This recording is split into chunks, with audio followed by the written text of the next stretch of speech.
All right, welcome back, everyone, to the No Bull with No Bull podcast with me, Ryan Noble. This is episode 3, and we are here with a very special guest, Brett Stein.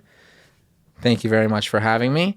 So Brett has been in real estate for a couple of years, and he was actually one of the first people that I spoke to when I was thinking about getting my license. And he's contributed a lot. He probably doesn't even know how much he's done, but yeah, you came to me and you said, Brett, my mom says I'm a people person. So, I think I can get in and do this. And I think I said to you, everybody's mom thinks they're a people person. Yeah. But if you can take that and you can take, your personality and be genuine with it and then turn that into working hard, you can carve yourself out to being a pretty good agent. Yeah, and it's more than that too, right? It's being the people person, but you spoke about the hard work that needs to be put in as well, and that's something that I valued because thinking about it, everyone thinks that being a real estate agent is easy, but you really spoke to me about the hardships and what it's really like, and that was like a motivator for me too. Yeah, I think that again, anyone can be a people person, right? Like, anyone can be a nice guy. Anyone can be in sales. Like, everybody's in sales, right? But there's a difference between sitting down at a computer and banging out cold calls, selling software, than selling something that's probably going to be the biggest purchase of someone's life, right? So it's not just, Ryan's a real estate agent, so I'm going to call him and he's going to sell my mom's $4 million house. You have to build that trust, and building that trust takes a lot of time, a lot of hard work, and a lot of education, which is why I think this podcast is so cool that you're doing. Thank you. Because you're learning, and you're learning as you're, teaching other people as well, and having people who have, been in the industry for a little bit and been through trials and tribulations. And, that's kind of how I got started. I threw myself in the fire and made a whole bunch of mistakes and eventually kind of found my way. And it took you probably a couple of years to figure that out, I'm sure. Well, I was lucky that when I first got into the industry, I was working in marketing. So I was working with another real estate agent, with another real estate team, and I didn't yet have my real estate license. And I was doing marketing for them. I was doing cold calling for them. I was doing lead generation. So for the year that I worked in real estate, I was learning the ins and outs without being an agent yet, without having to go out and scavenge for my own business. I was getting paid on a salary. So that was lucky for me to be able to jump into real estate with, somebody else handing me a paycheck every 2 weeks. But while I had the opportunity to learn behind something. Yeah, it's different than getting straight into it where you don't get a paycheck right away. You have to earn all of that. At least you got the experience and was getting paid for it, so that you didn't get the hardships for sure to start off with, and you got a little bit of a base once you did get your license. Well, I think that's huge, especially in like the big boom of real estate that we've had over the last year. A lot of people have said, real estate? I could make a bunch of money in real estate. Why don't I get my license? And it's not that hard to get your license. You sit in your mom's basement for 5 months and you study and you take 5 or 6 courses and then you have your license. So anyone can really go and get it. And that's why we have almost 70,000 agents, I think, in the GTA. Just GTA, yeah. And so when you look at that and you have somebody getting into the business thinking they're going to make $100,000 in their first year, and in their first year they only make $12,000 off of rentals, and then their second year they only make $30,000, a lot of the time that's enough for someone to say, I'm giving up, right? Yeah, because their expectations are so high. Exactly. And then, they don't meet the expectations and they give up. Yeah. And I'm sure, a lot of people that you're going to have on this podcast are going to tell you the same thing. A lot of people in the Slavin's office, have told me how they started off, coming from humble beginnings, starting with only doing rentals, starting with only working with a few family members or friends, and having to do that for a few years before they slowly were able to build up their book of business. And then once you get your social circle to trust you and to see that you do good work and to see that you care, that's when the referrals start coming in. Right. Right. And that took you what, probably a year and a half, 2 years? Because I think you did pretty well your first couple of years, but Yeah, I think it's my situation's a little bit different, whether it's, a little bit of luck involved or, maybe just a little extra grit or whatever it might be. But after I kind of had that year of working in marketing, that's when, okay, I started off in the business right away. And, I had learned different lead funnels through social media marketing. And at that time, lead gen was huge. And I think some people were able to capitalize on it. This is like 4 years ago. And so I learned how to bring in business that wasn't my social circle, that wasn't my, necessarily the clientele I have right now. And was able to work with those clients and was able to do a fair bit of business in my first year. Like I did, I did more business than I was expecting to do. And but because I was able to throw myself in the fire, because I was able to work with a lot of people who weren't necessarily in my social circle, that allowed me to build trust with more people than just my family and friends, and opened up a whole different network to me in terms of referrals, right? So now 4 years later, when I did those first deals, I have people calling me back to, sell their home and buy their next home, or to help their cousin with something. So it does take a while to turn over and get those referrals, but you just have to try and work with as many people as you can and not kind of, stick to just friends and family. Yeah. So what was that method that you did to get those lead gens? Well, we did a lot of Facebook marketing, a lot of Instagram marketing. We would put up an ad on Facebook that said, homes in Toronto for under $1 million. And it would just be a stock picture of a house. And someone would click on it and they would fill out their name, number, and email address. And so I would get all these leads funneling in and just hitting the phones saying, hey, you clicked on my ad. Are you looking to buy or sell in the city of Toronto? That's smart. And had a lot of good conversations. Obviously, when you're doing either a cold calling or a warm calling program like that, you're going to get a lot of no's. I mean, we got probably, one yes for every 100 people that we spoke to. Doesn't matter though. Right? Exactly. It's the one yes that generates those more leads. And because, you wouldn't have met that person if you didn't for sure put that stuff out there. And it's going out to, maybe that one yes wants you to drive out to, Port Credit, Mississauga. And maybe some people are like, ugh, Port Credit, Mississauga, it's a 45-minute drive. I don't want to head out there. But meanwhile, heading out there and meeting that person, translated into multiple deals for me in the future and an amazing client relationship, and an amazing network. So it's just, in my opinion, whether it's real estate or anything else that you're doing, it's all about just taking every opportunity that comes to you, taking every risk that you have available to you. If somebody comes to you and says, hey, you're pretty good on the phone, do you want to come and cold call for me and try out real estate, which is what happened to me, you fucking run with it. Yeah, of course. You want to take every opportunity that you can. And there's a saying, Toronto is an hour drive from Toronto, right? It takes me 45 minutes to get home, which normally, if there's no traffic would take 20. Yeah. And driving out to somewhere like you said, Port Credit, Mississauga, which is a 45-minute drive, it's different because it's through the highways, but it's the same amount of time either way. So to go out there and take on that opportunity, then that's probably best. It's just doing and, ask questions later.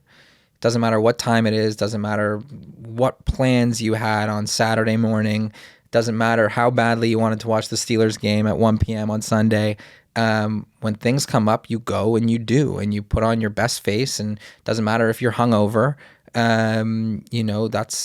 That's how I was for a few years, and things have kind of, evened out because now that I've built a bit of my own business, I can try and create my own schedule. I don't have to jump and, at everyone's beck and call, it can be a little bit more reasonable. But when you're starting, like where you are now, go, do, drive wherever, jump on every opportunity like it's going to be the biggest opportunity.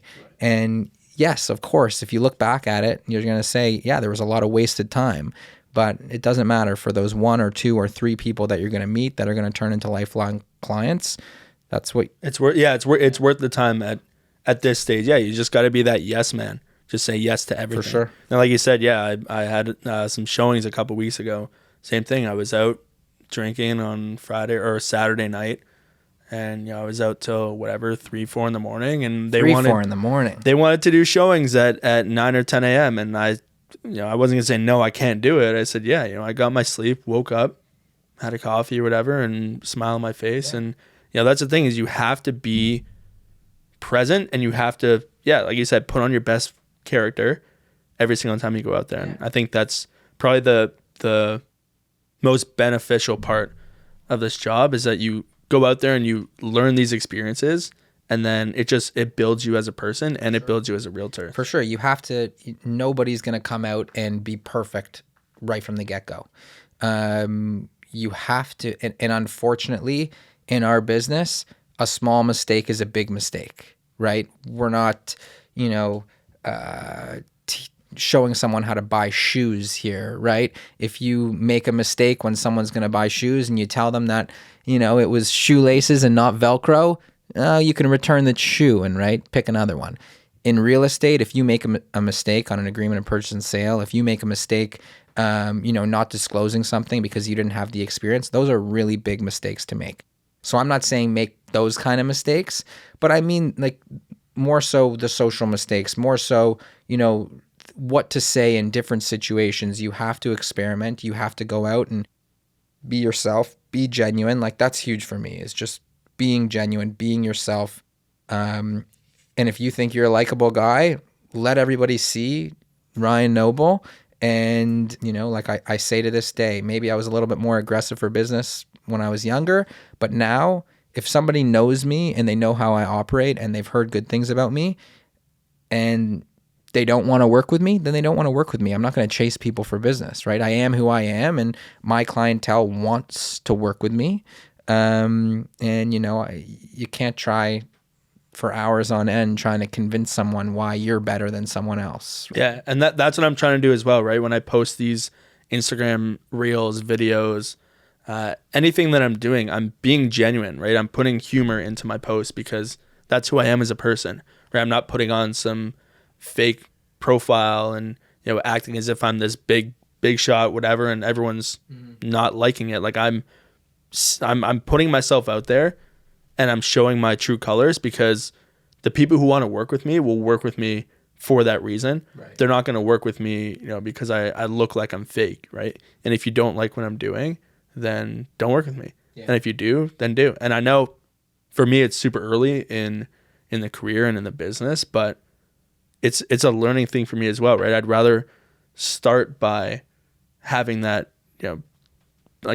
start by being genuine and then having people follow me through that, than people starting to see this fake person come out. Who were you before, and now you're acting as this guy? And I don't want to be that. I want to be like a and at the same time as that, a great saying is "fake it till you make it," and I do believe in that. But not faking who you are as a person, right?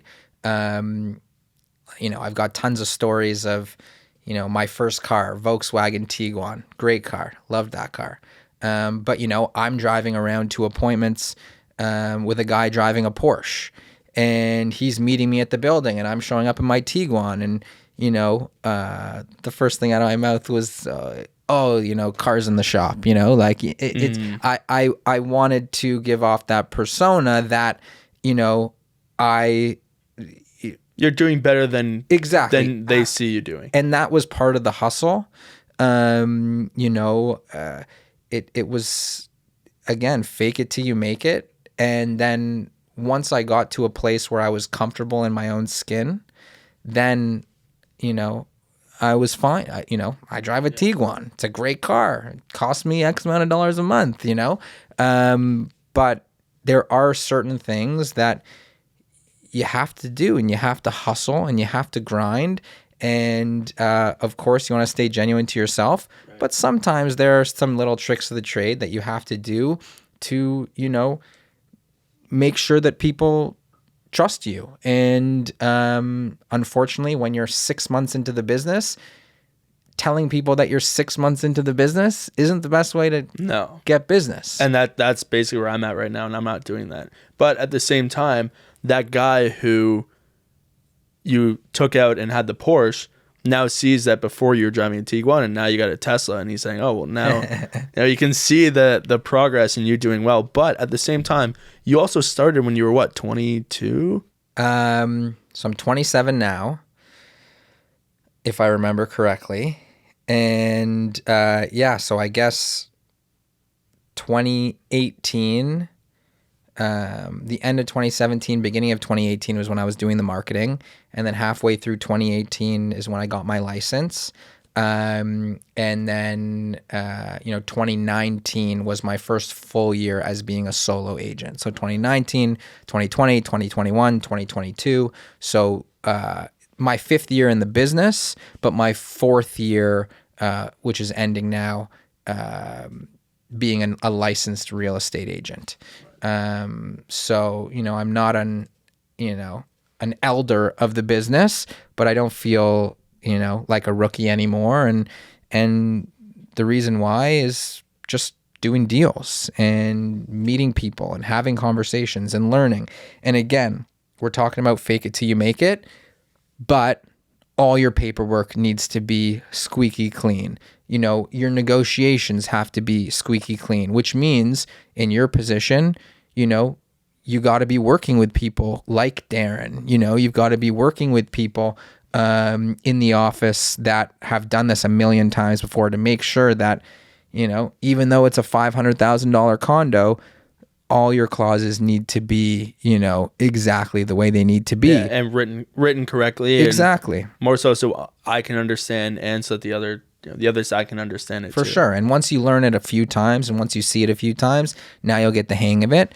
But that's the easy stuff, right? The hard stuff is going out and forming these relationships and building that trust and being genuine. And to be honest, again, I'm talking about fake it till you make it.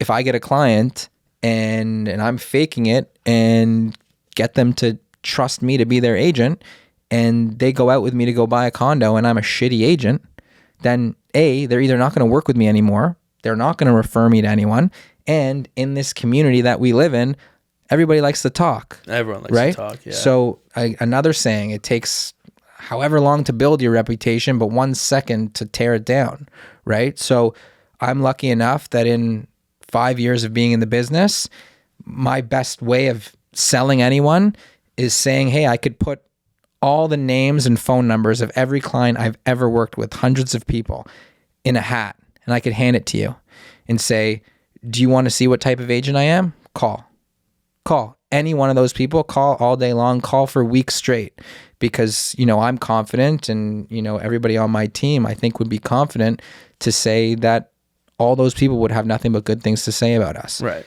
Did we, squeeze every dollar out of every negotiation? No, you're never going to be able to do that, right?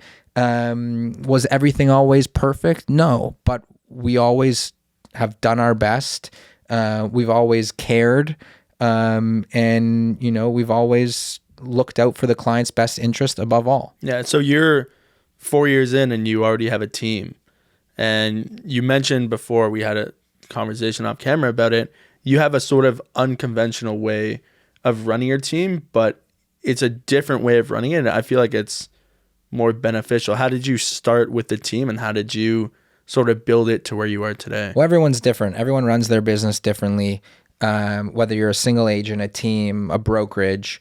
For me, my sister-in-law's in the business. She actually got into the business, Jamie, before I did. And she was at Slavens before I was at Slavens.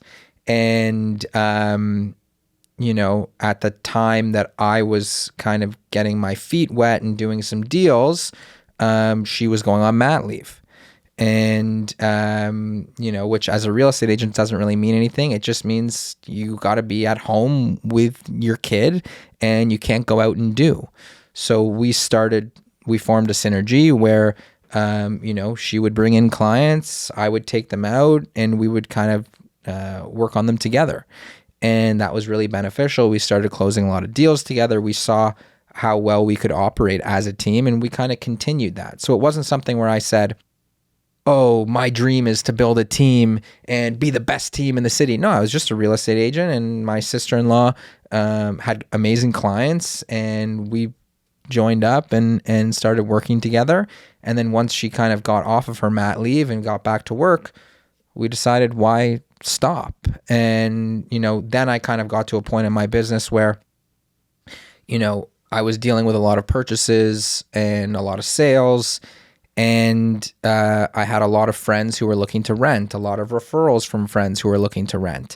And the renters are just as important as the buyers. Absolutely. For sure. Absolutely. Because, that's still growing your network. That's still getting you deal experience. That's still opening up a referral network. So I've always treated those as such an important part of my business. Me too. However, when you get to the point where you're running around with buyers and you're running around with sellers and you're managing all these different things, sometimes it does get to be too much and you can't be everywhere at the same time. So that's when I decided to grow my team with someone that can handle, a lot of these renters while still putting, Brett Stein's brand at the forefront and still giving the level of service that they would expect from me. And then it kind of organically grew after that. Right. And that's important, to find people who are on your team who can represent you, but do just as good of a job for themselves, because you never know, right? Like, the reputation is one thing, but being a good person. For sure. And I only will ever want to work with good people. That's like my whole motto. That's everything, especially in this business. Again, 70,000 agents in the GTA. How many of them are honest? How many of them are genuine good people? How many of them care about their clients? How many of them are looking out for their clients' best interests and not just about putting money in their own pockets? So now all of a sudden you take that 70,000 and you say, okay, what? There's 1,000 good agents in the GTA? Yeah. Maybe. And then out of those people, who do you want to work with? There has to be trust. There has to be, if I'm working, a certain amount, or if I'm working hard to the whatever degree, that person needs to be able to match that, right? And there needs to be, accountability. And, in this business, a lot of people are just happy to sell a few homes and go on vacation a few times, which is completely fine. Everybody runs their own business. But, we do this 24/7, and, there are no vacations. And when there are vacations, you're on the phone fucking selling on vacation. And when it's, you can talk to any of my friends or family, and it's 11 o'clock on a Friday after a few beers are already in me, and my phone rings, I'm answering it. I might be slurring my words a little bit. But that's why it's also super important. And hopefully you get to a place where you are so busy, and this is, real estate has kind of taken over your life, which is, what happened to me, where you need a supportive family. You need a family who understands that, you might not be able to make every family dinner. You might not be able to make every brunch. Luckily enough, and she'll be happy that I'm shouting her out, my girlfriend, Jacqueline, super supportive from the get-go. Like, we would hang out, watch a movie, when we first started dating, and I'd be on the phone for 3 hours, right? And then I'd hang up, and then somebody else would call. And she was my biggest cheerleader. She wanted me to be successful. She wanted to support me. And some, relationships don't exactly work like that. So in this business, and I think anybody, who's a decent real estate agent who's decently busy would say that they have an amazing support system, because they have to be able to work as hard as we work. And have that support on the other side, right? Like you said, not being able to go to family events, not being able to, sit down with your girlfriend for a night. Like, yeah, it's tough, and finding someone who will support you throughout that is such a huge thing as well. What do you think? What's the toughest part of the business right now? Because obviously, I mean, at the end of the day, we could talk about being a good person and being genuine and doing podcasts and having fun, but you're trying to make money, right? Yeah. What would you say is like the toughest thing that you've had to adjust to? For me so far is just I guess, finding clients, right? Because you had that base before where you were doing the marketing and sort of figured it out. But for me coming into it, it's very tough for me to find new clients because yes, I have people who are my age who want to buy. Yes, I have people who want to rent, but not all of them are going to go to me. And I need to find a way for them to trust me, like you said earlier.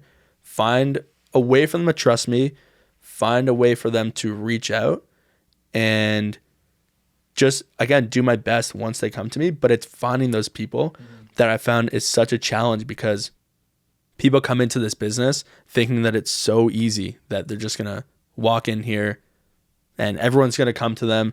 Everyone wants to move out. They all want to use you, but that's not the truth. You know, you can't trust your friends. You can't trust your family. And you have these other people who are going to be reaching out to you, but it's a matter of doing that person a favor and doing a good job, but it's finding those people for sure and growing your network. And you said an interesting thing about, trust and you can't trust your friends, you can't trust your family. I think that too often in real estate agents think of when other people use them, it's like they're doing you a favor. I don't want that. I don't want anyone to do me a favor. I want you to work with me because I'm the best possible person you can work with. And listen, being a real estate agent isn't rocket scientist. It's not rocket science, right? We're not, building the atom bomb here. We are walking into a house, opening up the door, saying, this is the kitchen, this is the living room. Oh my God, it's great. And then we're pulling comparables and we're saying, this is a good price. Let's offer here. And then we're negotiating and hopefully buying something for someone, right? So at the end of the day, I think the most important quality for a real estate agent is the work ethic and caring and doing the actual due diligence, right?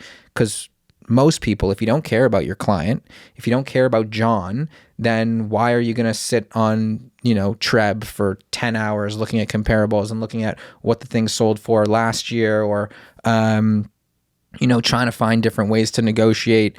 You're not going to do that because you're going to think, we could probably do an easy deal here. The client will be happy at $10,000 under the asking price and we'll just get it done and I can go to the Bahamas, right?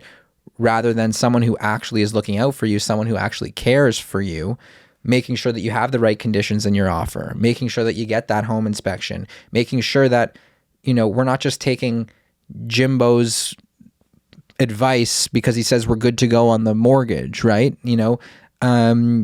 Looking out for your clients in that way and then actually going the extra mile to save them more money than just the $5,000 or $10,000 that you were always going to save from the beginning. Yeah. So what do you think is the tough part then for you as someone who's done it for a couple of years? What do you find is the hardest part for you? Well, 100%. Like you said, everybody comes into this business like, I have friends, I have family. Oh, when the market's good. Oh, must be nice. Oh, must be nice. I wish I should have gone into real estate, right? So many people say that because they watch CP24 and they're talking about how home prices have gone up by X amount and, this is how many deals happened this month.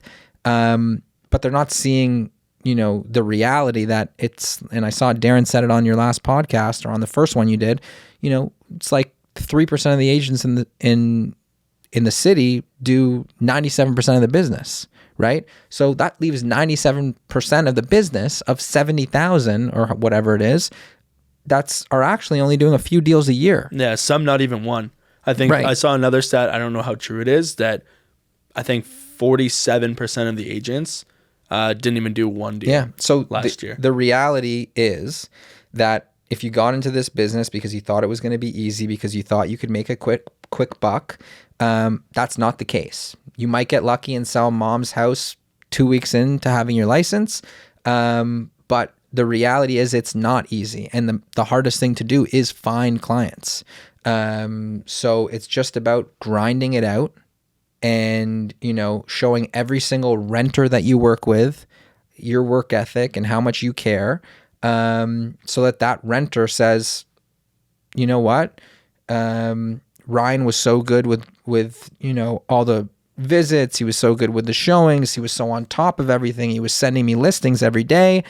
You know what, cousin Jill, you should work with Ryan. At least give him a chance. At least have a conversation with him, right? So right now you need to build your ability to have those conversations with potential buyers and tell them why they should be working with you, what you can do, what you bring to the table, what your value add is, all at the same time as, and again, I'm sure Darren, just like he had told me this, and Richie had told me this, go out, see houses, even if you don't have clients, go see them. Get some market education in your own head so that when you go out to a bar like you are till 3, 4 o'clock in the morning and somebody says, did you see that house for sale on Gilgorm?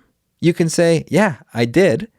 Didn't you did you see it? I loved the master bathroom. Yeah, be able to actually have a conversation about those. Exactly. And that's constantly going online, looking at listings, going out to see places and actually getting, into the market. Yeah, and they're telling me that exact same stuff right now. I was talking to Richie and he was telling me to go see these houses, see the ones, even the ones that he has up, because it's easy. I can go and I can access them anytime. And that's a part of the learning curve too, right? You go into the business and you want to have people trust you and do all this. It's people business, but right. The education behind it and learning and understanding the market and the areas and how much things are going for, how much things are selling for, that's an entirely separate part of the business that a lot of people who aren't in real estate they don't talk about that because they don't understand. They just think that we know everything and they don't know the hardships behind the scenes. If you're a real estate agent or a mortgage broker or anything involved in real estate, I can guarantee the number one question anyone gets asked is, how's the market? Everywhere I go, how's the market? How's the market? Right? Yeah. And, obviously it gets annoying because it's like, I don't know, how is the market? The market's weird right now. I don't know how the market is. But to be able to have those conversations and to educate yourself so that when someone asks you that question, you can actually say something that makes them go, I never thought of it like that. Right? Because right now we're in a really weird time that buyers think it's a bad time to buy and sellers think it's a bad time to sell. And thinking about economics and thinking about supply and demand, that doesn't make sense.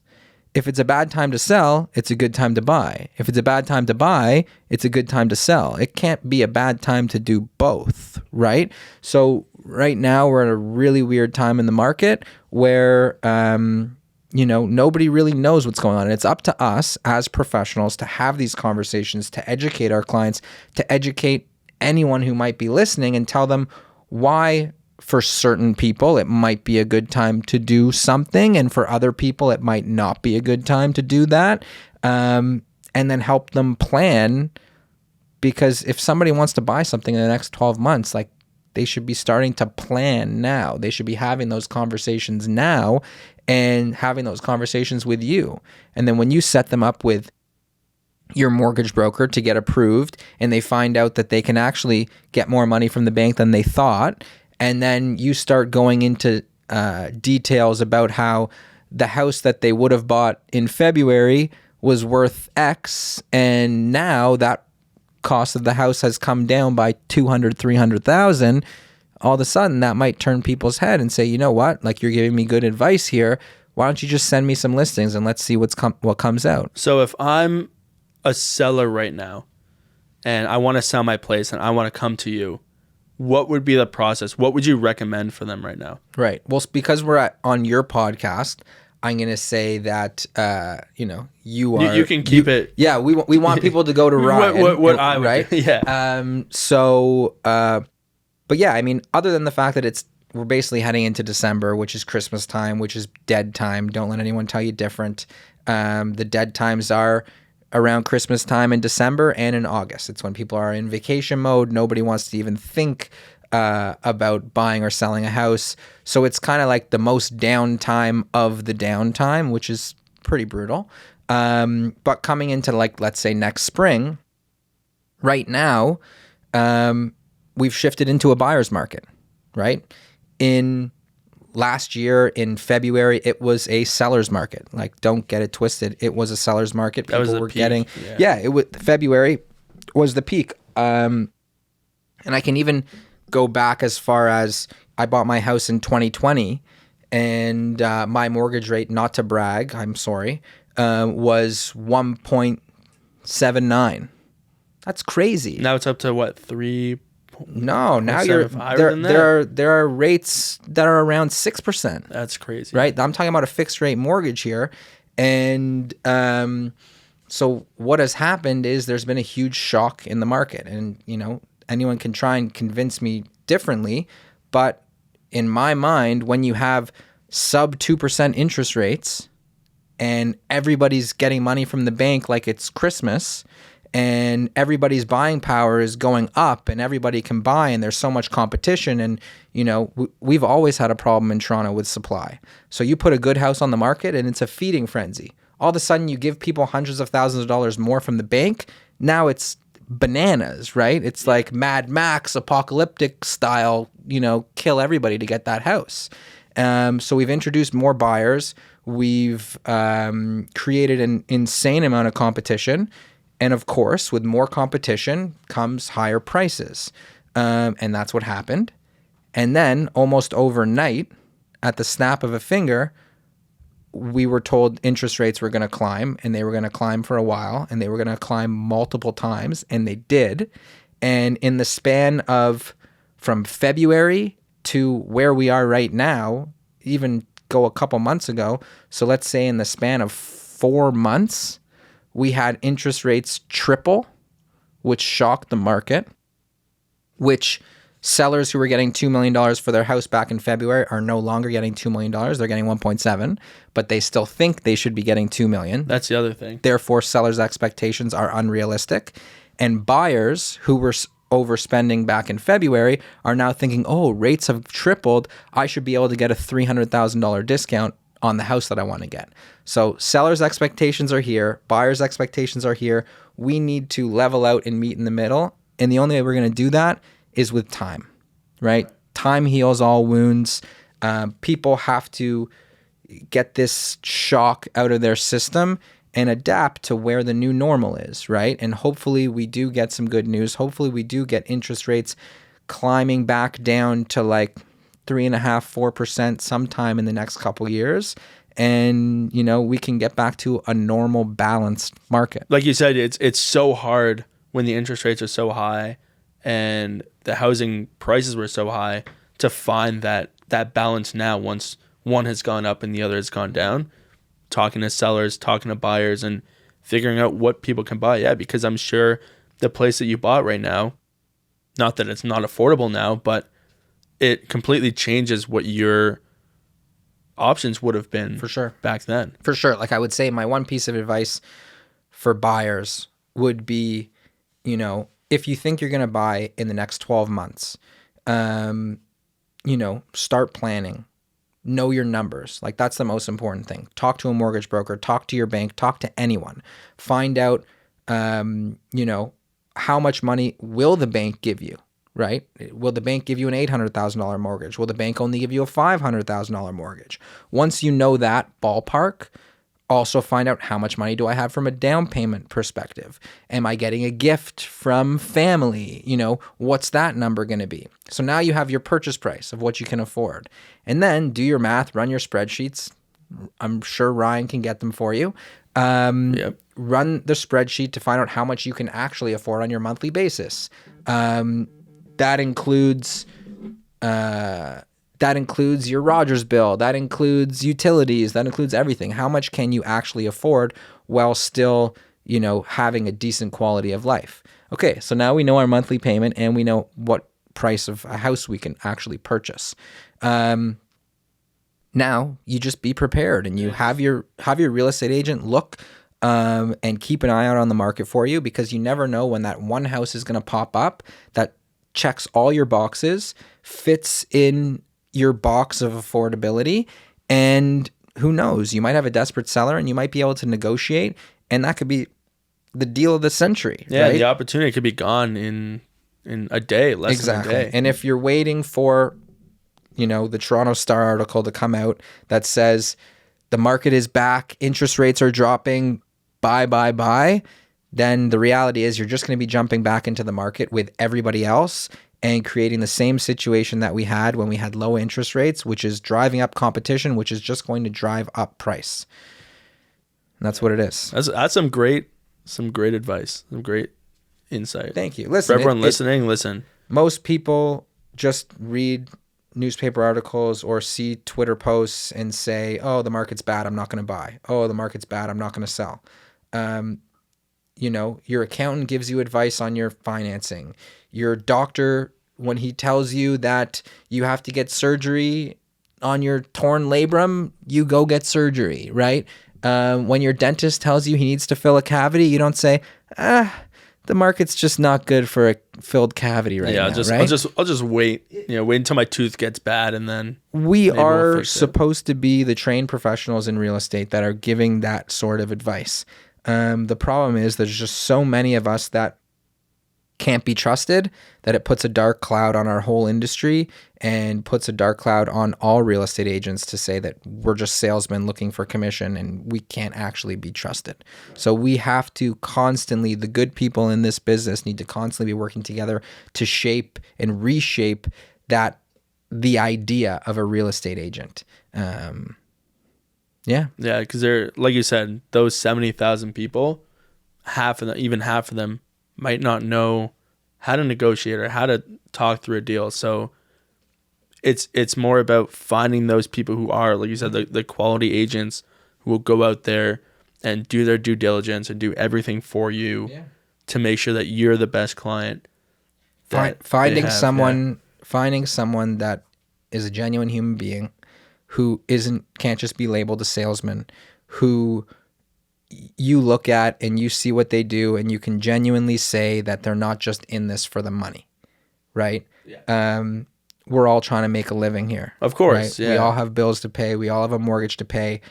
But, you know, there are certain people that want to do things the right way and want to give value, and they want to be compensated for that value. And that's how I see our business is, you know, we just can't go out and just try and sell just so that we can go on vacation.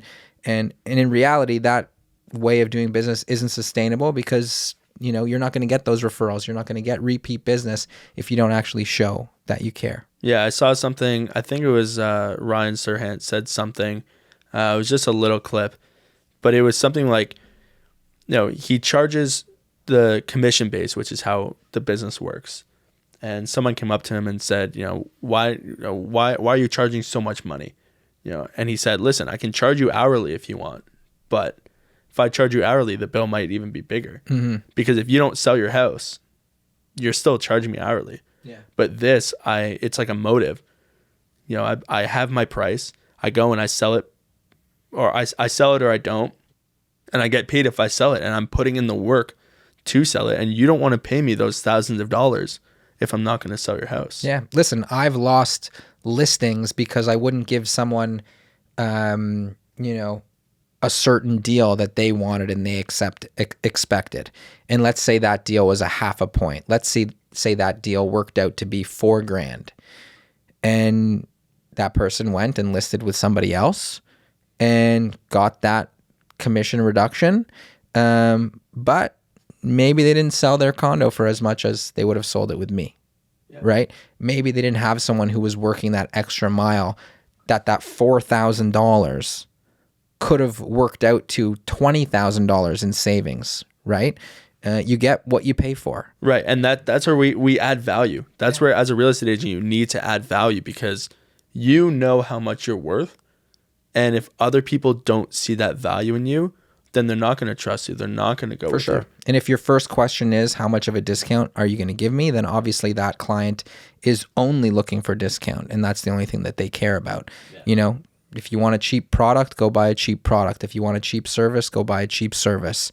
You know, if that's your first thought, then there's a lot of discount brokers out there that you can go to and work with, right? Yep. So that's good. I don't even know how much time we're at right now. Yeah, I don't know. Do you have any other questions for me? Do you have, you know, podcast room looks great. Yeah, Max is doing a great job. Max is doing a fantastic job. And everyone who's listening, at Max Silverberg is our producer, and he also has, you know, helps done some stuff with Brett too, and he's been incredible. But Brett, you know, obviously this isn't only about me.